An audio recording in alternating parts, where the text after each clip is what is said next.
எல்லாரும் வந்து ரீல்ஸ் பண்ணிடுறாங்க.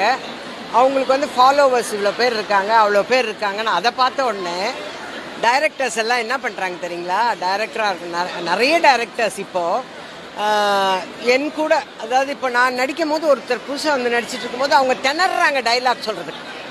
ஆல்ரெடி பெரிய பெரிய ஆர்டிஸ்ட் நடித்ததை, அவங்க பாட்டு பாடி நடித்ததை இவங்க எடுத்து ரீல்ஸாக போடுறாங்க. அதுதானுங்க ரீல்ஸு.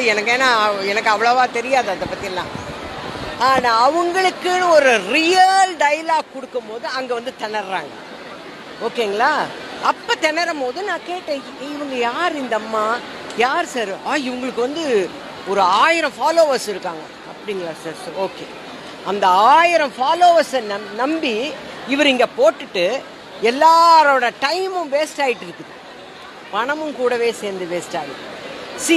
அது வந்து ஒரு பொழுதுபோக்குக்காக அவங்க சேர்ந்தாங்க. ஒரு 1000 ஃபாலோவர்ஸ் அது வரலாம் தான் இருப்பாங்க. சினிமாவிலேயே அவங்கவுங்களுக்கு கொஞ்சம் காலம்தான் இருக்குது, காலமே. இன்னும் ஒரு 6 படம் நல்லா ஓடி 7வது படம் நல்லா ஓடலன்னு யாருமே பார்க்கறது இல்லை. அதுக்கப்புறம் நம்ம கையை ஊனி கரணம் போட்டு திருப்பி வந்து நிற்கிறதா இருக்குது.